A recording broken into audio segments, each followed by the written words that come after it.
Good afternoon, ladies and gentlemen. Welcome to another episode of the Rams Coast Podcast. Here we're trying to bring you the best Rams news, reactions, rumors, and analysis.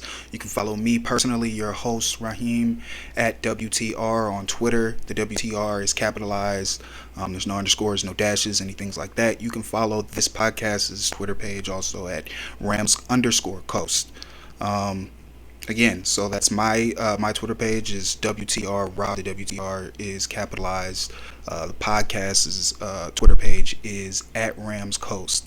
We got a little bit of got a wave of a topic rolling in to the Rams Coast today. Not much going on at this time, June, early July. Training camps for most teams or actually all teams don't start until later in the month. Training camp for the Rams does not start until the 23rd.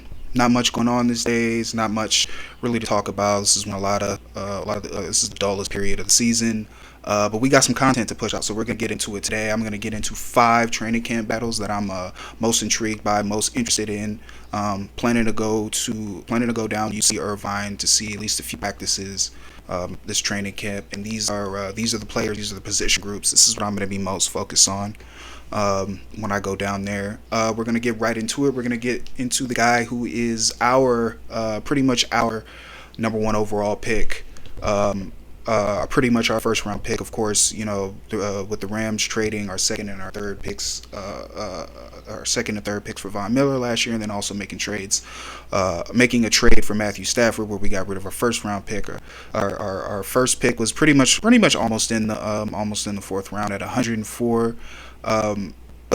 But Les Snead and Rams front office told fans, told reporters, told the entire league that we were looking to draft a day one starter at 104. And when the name was called, that's exactly what we got. We got a guy who's going to compete day one for the starter at left guard. That's Logan Bruss out of Wisconsin. 3-year starter at Wisconsin. We've got 2 other Wisconsin guys on the offensive line, and David Edwards and right tackle Rob Havenstein. I'm a big fan of Wisconsin's the things that they do at Wisconsin, especially with their offensive linemen. 3 schools that when you get an offensive lineman from there, they're usually going to be solid, and that's Wisconsin, Nebraska, and Iowa. We got 3 Scotty guys on the offensive line. He's going to be competing to replace the right guard spot opened up by Austin Corbett's departure in free agency.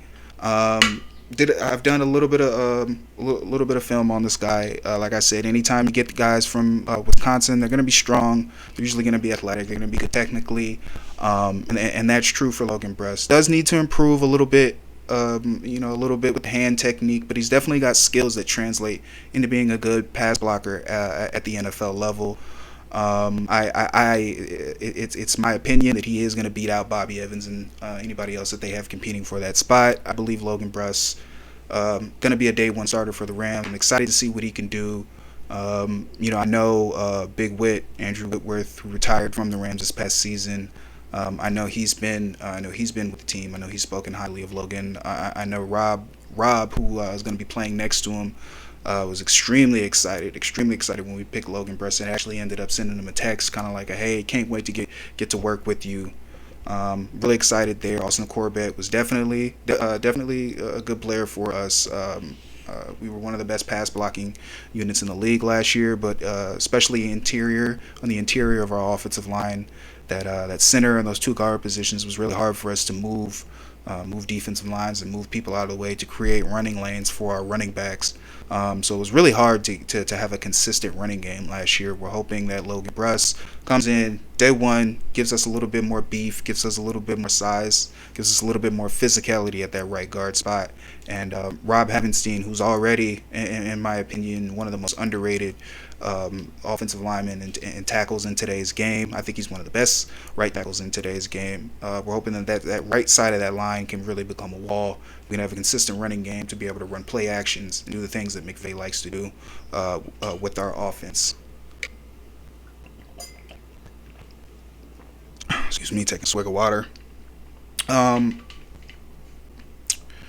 The number 2 battle that I'm looking at is how the boundary corner, how that position is going to shake out. We know that Ramsey played star last year, played the star position, ended up moving a lot, and he had it was some growing pains earlier in the season, but he shook out, and in my opinion, still was the best corner in the league last year. And he's transitioning into more of a defensive back role where he's playing a little bit safety, playing up the line of scrimmage, helping play against the run. Because in my opinion, he's the best. The best run stopping corner in the league. Just go put on the tape and see how many plays he makes up in the run game. Not just in the run game, but in stuffing out a lot of screens and short passes plays that teams try to run. So Troy Hill, we actually got Troy Hill back from the Browns, who that's where he went to after he left us, being with us for the first 5 or 6 years of his career. He was with us. He actually played the star role first for us with Brandon Staley when Brandon Staley was here as our defensive coordinator, and we had the number one overall, or the number one defense in the league. He actually played that star position before Ramsey did. I expect him to play inside. He can play outside, but I expect with his experience as a nickel corner, I think that's where he'll find most of his role with the team. So we got a couple guys that we drafted this year. Darian Kendrick out of Georgia, Quentin Lake out of UCLA, who can play a little bit of who can play some corner, who can play some safety. We'll see if that versatility helps him out there in the role. We've also got David Long and Robert Rochelle, both of whom were on the team last year. David Long, to me, fits a little bit more in that nickel role. Little on the smaller side, not much size. Robert Rochelle's a little bit bigger, a little bit more physical, and has a great athletic profile.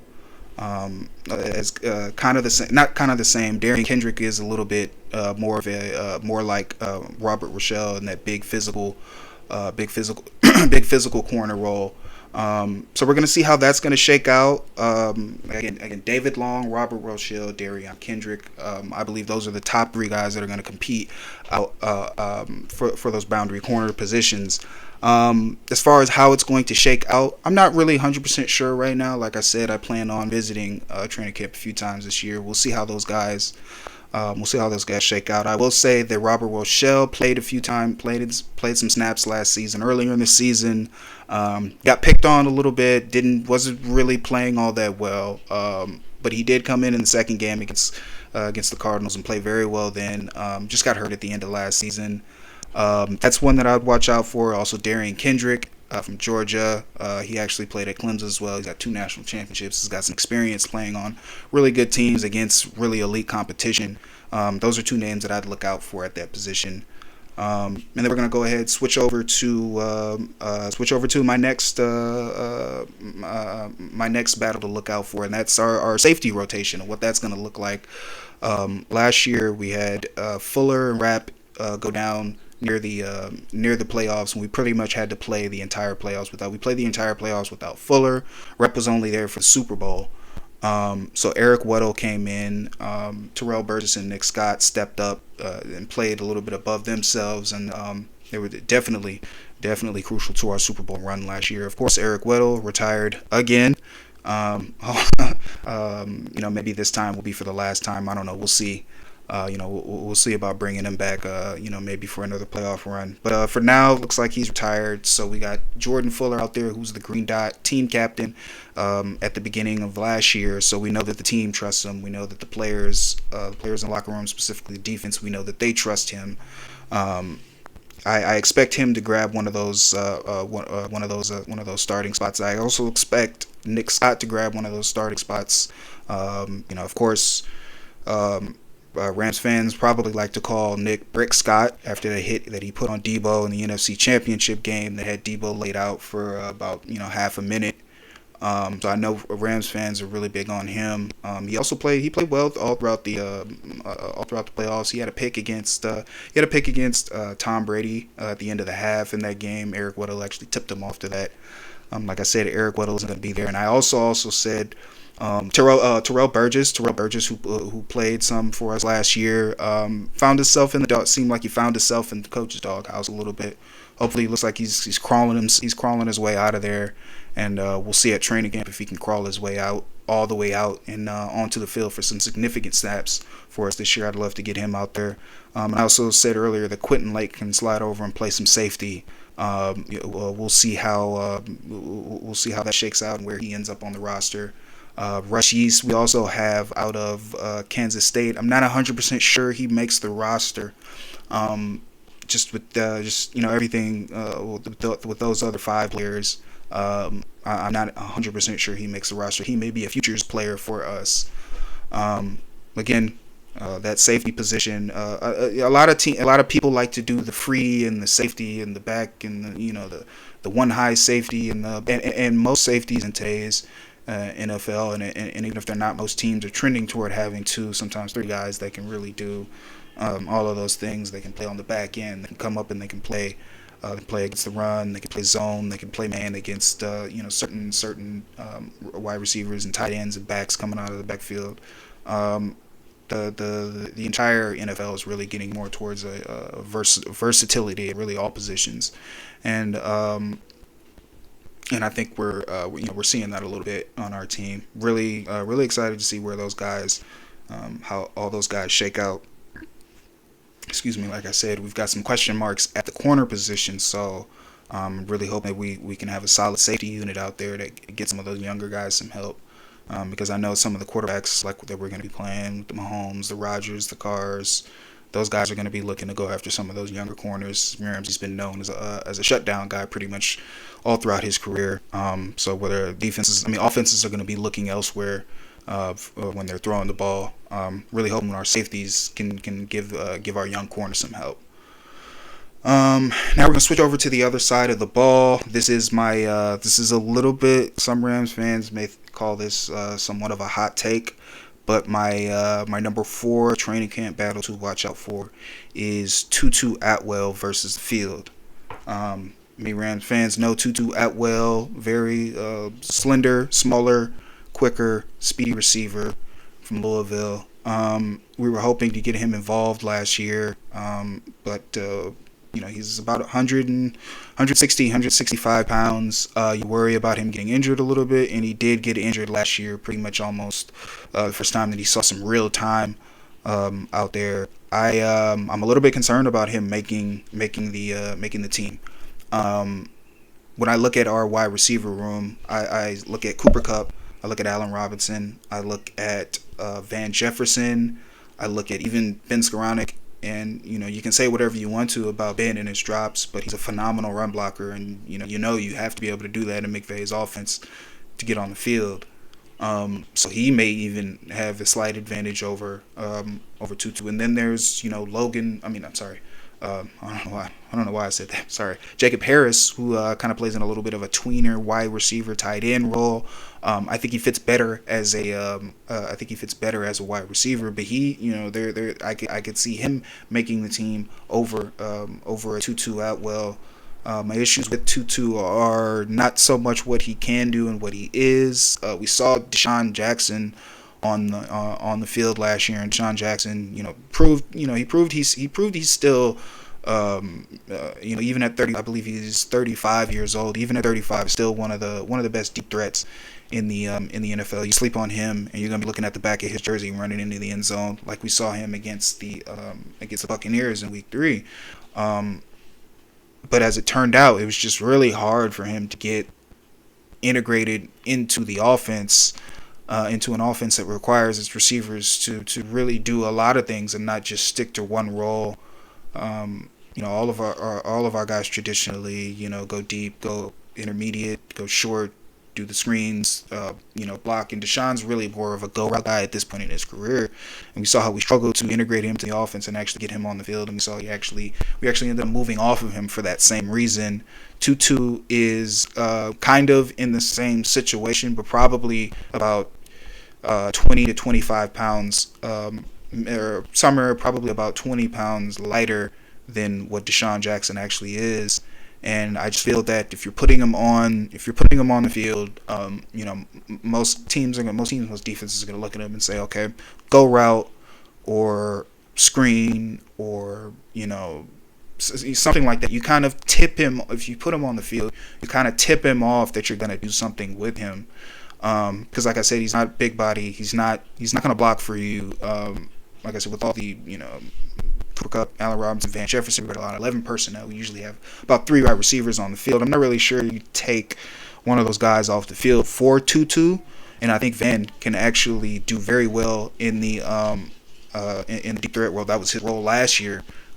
We had all of our injuries and everything else that happened at the end of last year. So I'm a little bit concerned about Tutu. I know new offensive coordinator Liam Cohen, who comes to us from Kentucky, has a little bit runs his offenses out of a lot more spread out formation. So maybe we might see some 4 wide receiver looks this year, and maybe that's how he gets onto the field. But if we're staying with most of the closer we stay to what we've seen from McVay's offense in LA, I think the closer we get to seeing Tutu Atwell not on the team. For those that want to say get him, put him on the field as a special teamer, as a punt returner, as a kick returner, well, I think we got Brandon Powell, who I think will be a Pro Bowler, can compete for an All-Pro spot at the returner position. Did very well for us last year, not just getting the big returns, but just fair catching the ball when it needs to be fair caught, getting a few yards here, helping to flip field position. And those are really what the most important things that you want out of your punt returner is not not the big plays, not the touchdowns, but the consistent, every punt getting good yardage, flipping field position for your team, and not only that, just making smart decisions.